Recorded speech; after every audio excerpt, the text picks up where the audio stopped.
viens d'introduire cette cérémonie pour un mérite que je n'ai pas, n'ayant pas partagé la vie aventureuse de nos amis et de la plupart d'entre vous, n'ayant pas joué le rôle qu'ils ont joué pour la liberté, pour le judaïsme et pour la France. Si je suis autorisé à m'adresser aujourd'hui très respectueusement à vous tous et à vous toutes, c'est parce que le hasard a voulu que je fusse le biographe de Jean Lamberger et de son héroïque famille. À ce titre, permettez-moi de vous souhaiter la bienvenue, de vous dire que c'est un honneur pour Jean Lamberger, pour sa femme, pour son frère ici présent, pour son frère disparu, pour ses parents, de recevoir des mains, et pour ta sœur naturellement, de recevoir des mains de Jacques Lazarus, un autre héros de la résistance française, une décoration que la République vient de remettre à Jean Lamberger. Je vous disais que c'est un honneur pour lui d'être promu officier de la Légion d'honneur. Je dirais tout simplement que c'est un honneur pour la France d'avoir Jean Lamberger comme officier de la Légion d'honneur. À vous tous et à vous toutes, mesdames, messieurs, dont je ne connais pas la vie, mais dont je devine l'ampleur et la dimension de leur héroïsme, je dis nous sommes réunis pour une occasion exceptionnelle de gratitude, car nous sommes encore en vie, et de féliciter, parce que notre vie sera encore longue pour servir l'idéal que tu as représenté. La parole est à M. Jacques Lazarus.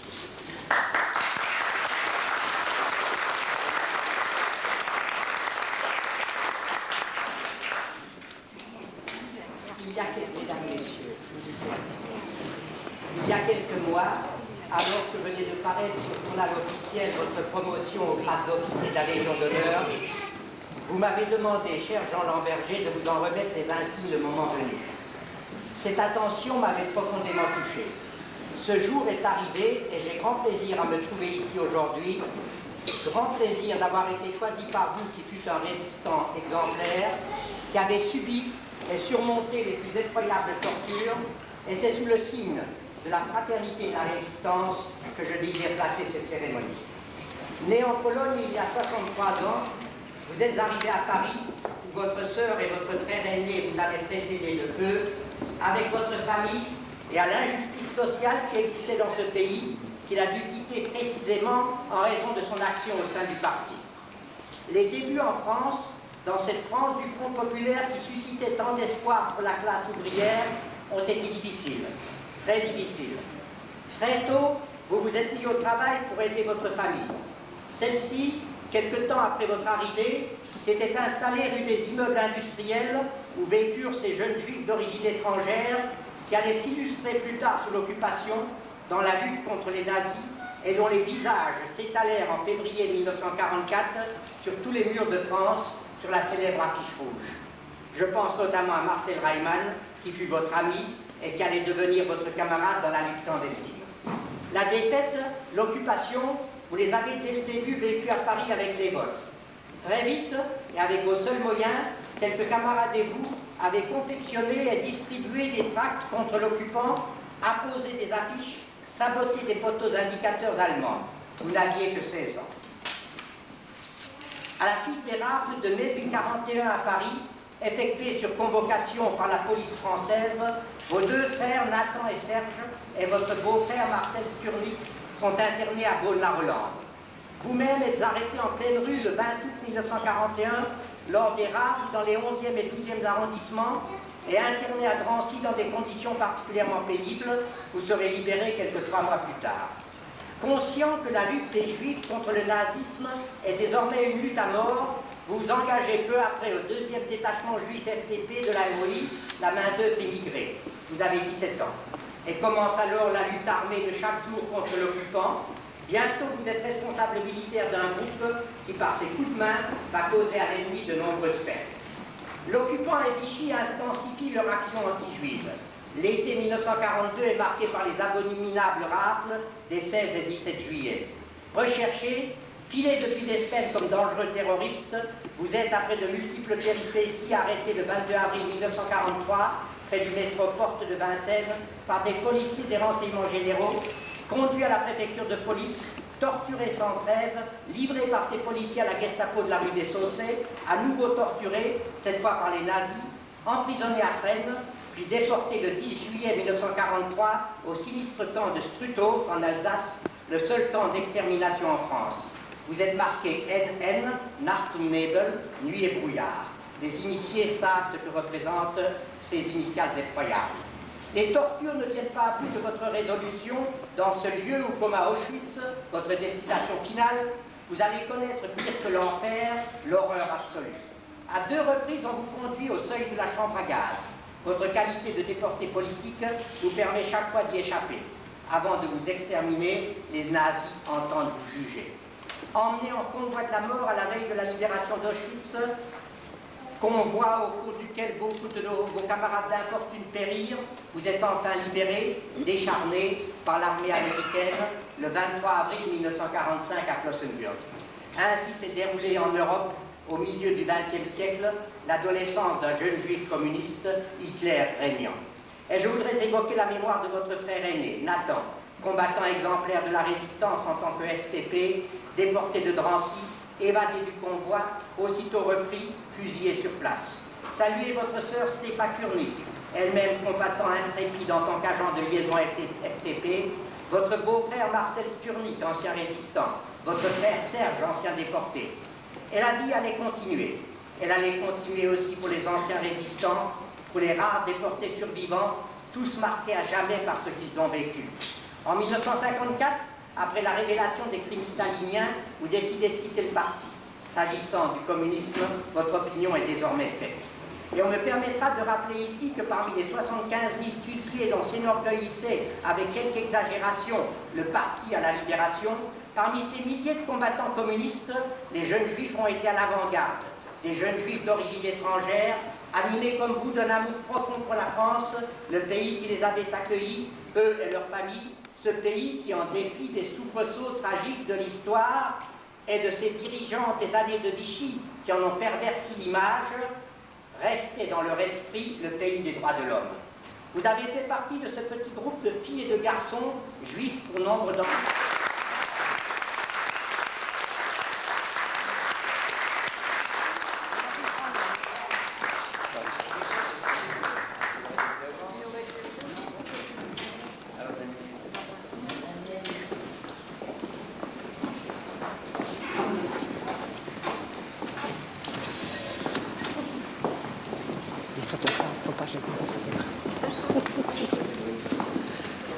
Monsieur Biffy, c'est autre chose.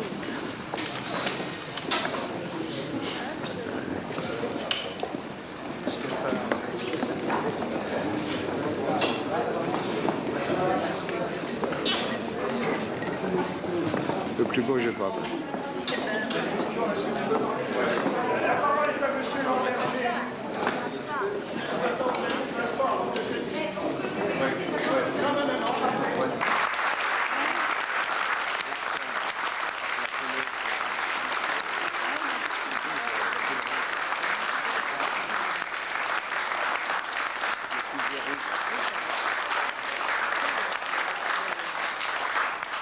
Je voudrais remercier aussi le président des anciens combattants juifs. C'est un ami de longue date, d'avant-guerre, Ilek Beller.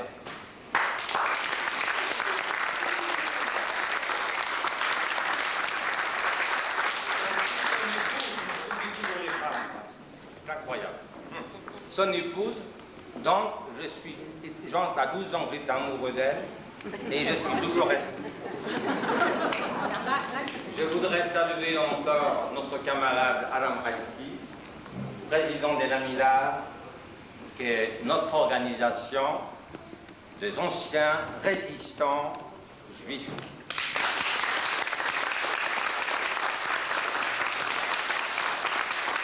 Notre cher camarade Annette Zalman, qui est secrétaire de l'association Fils et Filles des déportés et fusillés.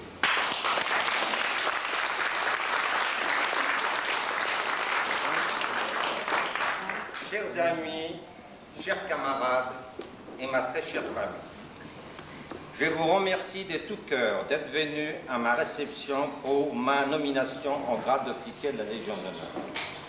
Je partage cet honneur avec toute ma famille, car comme vous ne l'ignoriez pas, celle-ci était engagée dans la résistance.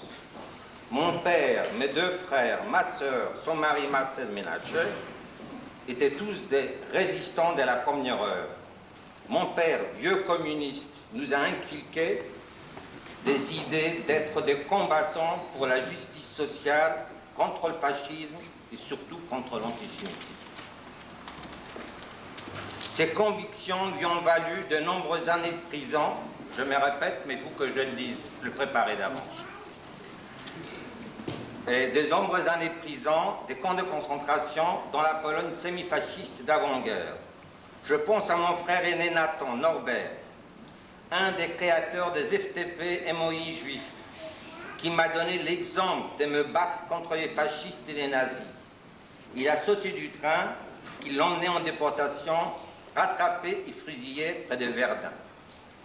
Je remercie le destin et l'éducation reçue qui m'ont permis de rentrer dans la résistance armée. Je suis sûr que beaucoup de jeunes juifs, si l'occasion leur était donnée, ils se seraient également battus comme moi. La légende des juifs morts comme des moutons ne serait jamais propagée. J'ai vu d'autres peuples mourir de la même manière, sans défense, et pourtant ils ont fait Stalingrad, le débarquement, et ils ont gagné la guerre. Je suis revenu de déportation et j'ai eu la chance de retrouver mes parents, ma sœur Régine Stéphane, son mari Marcel Ménacher et leur petite fille Paulette qui à l'époque avait 5 ans. Mon père, ma sœur et son mari ont eu une chance de participer à la libération de Paris, les armes à la main. Ça devait être extraordinaire, ça devait être formidable. Je crois que ceux qui ont vécu ce moment de libération de Paris, je crois qu'on ne peut pas l'oublier. Mon frère Serge, résistant de la première heure, déporté avec les premiers convois pour Auschwitz en 1942, par miracle est aussi rentré de déportation. 2 frères de la même famille rentrés de l'enfer nazi était une chance incroyable. Je tiens à rendre hommage à mon regretté beau-frère Marcel, qui m'a aidé à ouvrir les yeux sur le mensonge du communisme et le crime de Staline et sa clique.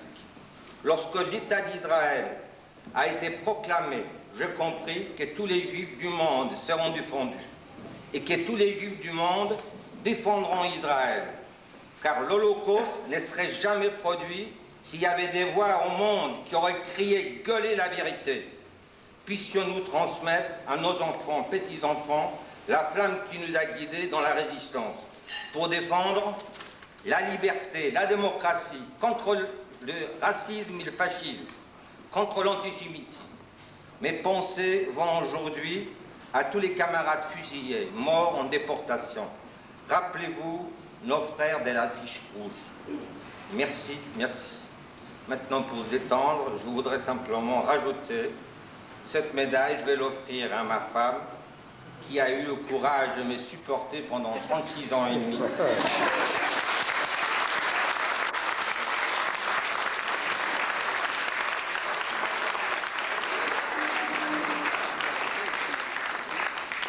J'ai eu 3 femmes dans ma vie. Ma mère, ma femme et ma fille chérie, qui m'a donné 2 petits-enfants. Merci d'être venu, merci de tout cœur.